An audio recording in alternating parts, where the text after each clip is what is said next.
If you want to start improving the way your club is moving in your backswing, let's start focusing on the trail arm. Believe it or not, this has a super strong influence in it. So what I'll commonly see from a lot of players is way too much external rotation of this shoulder joint, and then it changes to internal rotation. Now that might sound like a lot of complicated words, but that basically means we are rolling the forearm and keeping the elbow overly pinched in the backswing. Okay, so this is external rotation because it is rotating my shoulder joint out and backward, which is externally. And then from here, in order to get the club in the air, we then internally rotate the shoulder joint, right? So it looks like we're going like this early and then like that. And when we have that late internal rotation, it stands the shaft up in the air. And that's where you'll get that flying elbow look.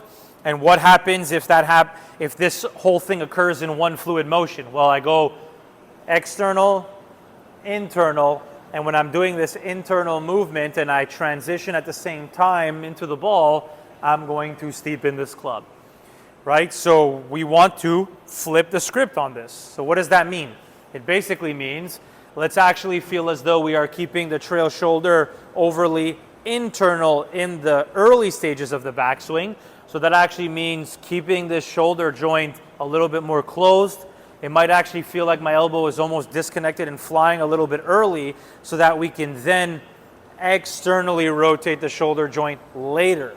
So we want to feel like in order to set this club a little bit more down the line or behind us, if you're somebody who has a lot of this late in the backswing, we need to do it by just changing the sequence and the timing of when those two movements happen.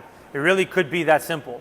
So instead of maximum external rotation to then internal, let's think of internal rotation to external.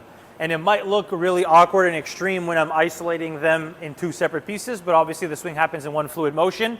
So if I'm doing it with a little bit of hip turn and I keep the trail shoulder internal and then I work it external late in the backswing, it looks like a pretty one plane moving golf swing. Check that out.